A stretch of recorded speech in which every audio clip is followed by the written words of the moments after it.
नमस्कार, मैं doctor Amarendra Pandey, Indian Medical Association Jabalpur चिकित्सा संघ का वाइस प्रेसिडेंट हूं जबलपुर से और अस्पताल संघ एमपीएनएचए का सेक्रेटरी हूं। सारे अस्पतालों का जो संगठन है, मैं एक बहुत गंभीर विषय लेके आप सबके सामने आया हूं। जनमानस और हमारे नेताओं से मैं कुछ 1-to-1 फेस टू फेस बात करना चाहता हूं। जबलपुर जल रहा है, जबलपुर में आग लगी हुई है, कोरोना के इतने मरीज हैं, जबलपुर में बिस्तर नहीं है। हमारे प्राइवेट हॉस्पिटल्स में हर हॉस्पिटल में 20 से 30% बिस्तर कोरोना कोविड-19 मरीजों के लिए आरक्षित करने पड़े हैं, फिर भी हमारे पास बिस्तर पूरे नहीं हो पा रहे हैं। सबसे पहले मैं हमारे सरकारी डॉक्टर्स को, मेडिकल कॉलेज विक्टोरिया के डॉक्टर्स को, डिस्ट्रिक्ट हॉस्पिटल के डॉक्टर्स को सादर नमन करना चाहूंगा, सलाम करना चाहूंगा। पूरे शहर की दिक्कतों को उन्होंने अपने सिर पे संभाल के रखा है। प्रशासन भी अपना काम पूरा कर रहा है। मेरा अभी सीधा सीधा सवाल हमारे नेताओं से है, मैं किसी पॉलिटिकल पार्टी का मेंबर नहीं हूं, मैं सारे नेताओं, सारी पॉलिटिकल पार्टियों से बोल रहा हूं, आप अपने सारे बड़े बड़े भव्य ऑफिसों में बिस्तर डलवाएं, वहां पे ऑक्सीजन सिलेंडर मुहैया करवाएं। और आपके जो कार्यकर्ता हैं, जो अभी पीपी किट पहन के खाना बना रहे थे, काढ़ा बांट रहे थे, उनको भी मेरा सलाम है, मगर अभी टाइम आया है सेवा करने का। डॉक्टरों और नर्सों के साथ मिलके हम कोविड वार्ड्स में जाके सेवाएं करें, क्योंकि स्टाफ हमारे पास बहुत ज्यादा कम है। एक बात जनमानस भी समझे, कोरोना का जो इलाज है, उस इलाज में जो डॉक्टर लगा हुआ है, वो इसीलिए एक सैनिक से उसकी तुलना तो आपको करनी ही होगी। सारे हमारी आर्मी और सैनिक को तो सलाम है, बट हमारे सैनिक जब जाते हैं लड़ने के लिए युद्ध भूमि में, तो वो अपने साथ अपनी फैमिली को लेके नहीं जाते। हम लोग जब इलाज कर रहे हैं मरीजों का, तो वापस जाके हम लोगों के बच्चे हैं, हमारे बूढ़े माँ बाप हैं, आप बोलते हैं जवान डॉक्टरों को इलाज करना चाहिए, हर जवान डॉक्टर के छोटे बच्चे होते हैं, बूढ़े माँ बाप होते हैं, वो उस बीमारी से लड़ते लड़ते उस लड़ाई में उनको भी अपने साथ लेके जा रहा है। जबलपुर के अंदर 200 के ऊपर डॉक्टर और उनकी फैमिलियां कोरोना से संक्रमित हो चुकी हैं, 203 मौतें हो चुकी हैं। हमारे बीच के हमारे बहुत ही अच्छे डॉक्टर क्षितिज भटनागर साहब को हम खो चुके हैं, जो खुद इंटेंसिविस्ट थे, कोरोना से लड़ते लड़ते मर गए। सिचुएशन बहुत गंभीर है। हमारे प्रदेश के मामा शिवराज सिंह चौहान साहब से मेरी सीधी सीधी अपील है, आपके भांजे भांजियां मर रहे हैं मामा, हमारे पास यहाँ पे प्राइवेट अस्पताल में इलाज करने की सुविधा है, बट गरीब आदमी के पास इलाज कराने का पैसा नहीं है। ये जो इंजेक्शन है, इनॉक्सापैरिन, रेमडेसिविर, फैपेवेर, एंटीवायरल ड्रग्स, ये सस्ती नहीं होती। हाई एंटीबायोटिक्स जो देनी पड़ रही है मरीजों को, मेरुपेनम, मैग्नेक्स, ये दवाइयां बहुत ज्यादा महंगी हैं, ये गरीब आदमी अफोर्ड नहीं कर पाएगा।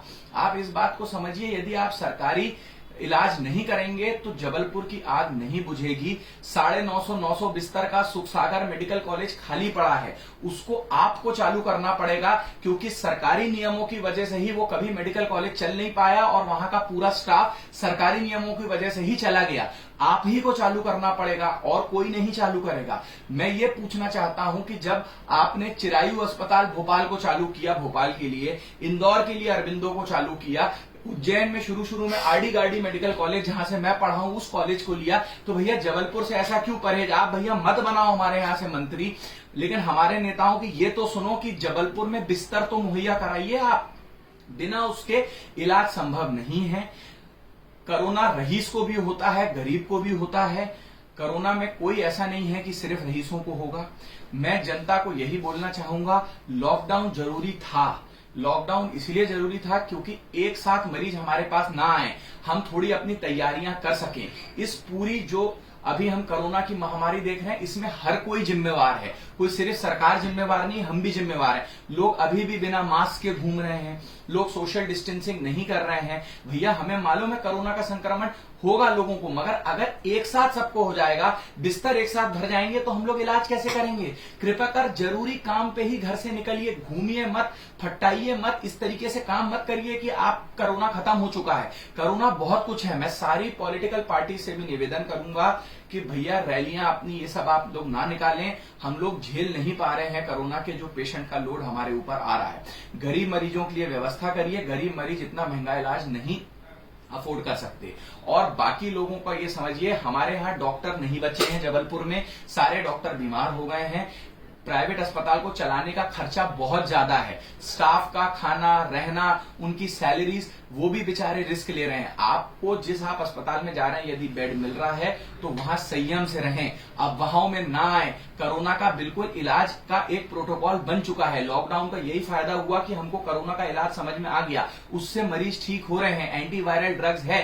बेवकूफ टाइप के लोग व्हाट्सएप करते, जब कोरोना का इलाज नहीं है तो क्या कर रहे हो, आके देखो क्या इलाज है कोरोना का। कोरोना जब आपकी छाती में पहुंच जाता है, यदि आपको ऑक्सीजन और सही इलाज मिला, जब चेस्ट सीटी आपका पॉजिटिव आ जाता है तो बिल्कुल मरीज बच के निकल रहे हैं, अगर सही टाइम पे आए तो। भैया लक्षणों को पहचानो, SpO2 नापो, अगर SpO2 गिर रहा है, सांस लेने में तकलीफ हो रही है, तुरंत डॉक्टर के पास जाओ, लेट मत करो। मरीज घर में इलाज करते हैं, काढ़ा पीते हैं, स्टीम लेते हैं, जब हालत खराब होती है तब अस्पताल पहुंचते हैं। शुरू में ही अस्पताल पहुंचेंगे तो शायद उनको हॉस्पिटलाइज करने की जरूरत ही ना पड़े।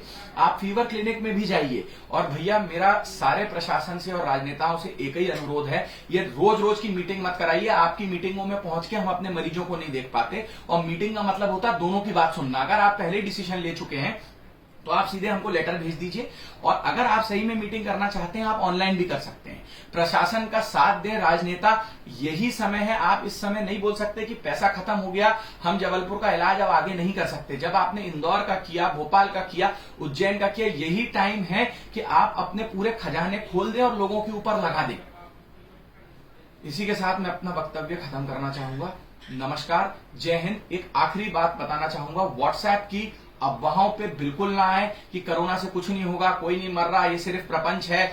एक मेरे पास व्हाट्सएप मैसेज किसी पढ़े लिखे ने भेजा कि 5G टावर से लोग मर रहे हैं। अरे प्रभु, 5G इंडिया में आया है क्या? बेवकूफ हो क्या? कोरोना एक जानलेवा बीमारी है, इलाज डॉक्टर कर रहे हैं, डॉक्टर्स आपके लिए लगे हुए हैं।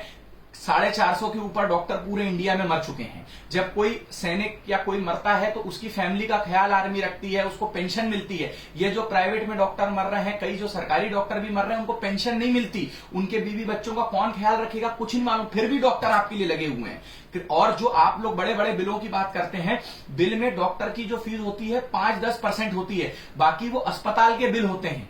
और सरकार का काम है आपको हेल्थ केयर देना, मगर सरकार फेल हो चुकी है। हर जगह की सरकार, कोई भी पार्टी की सरकार, क्योंकि 60-70-80% तक जो आपका हेल्थ केयर है, जो आपका स्वास्थ्य है, वो प्राइवेट सेक्टर देखता है। प्राइवेट सेक्टर फ्री पे नहीं चल सकता, उसको आपसे जो पैसा लेना है वो ले गई। या तो वो पैसा उसको सरकार दे, जो वो देने को तैयार नहीं है, या तो वो मरीजों से लेंगे। तो सरकार बोल रही है आप बिस्तर बढ़ाओ और मरीजों से लो पैसे, तो और क्या हो सकता है इसके बाद? तो आप कोऑपरेट करिए अपने डॉक्टर के साथ, अस्पताल के साथ, महाकाल बाबा से प्रार्थना करिए। हम लोग सब निमित्त मात्र हैं, ऊपर तो सब वही करते हैं। और मैं आशा करता हूं कि आप लोग सब स्वस्थ रहें, सुरक्षित रहें, जरूरत पड़ने पे ही घर से बाहर निकलें। जबलपुर की हालत बहुत खराब है। नमस्कार, जय श्री राम।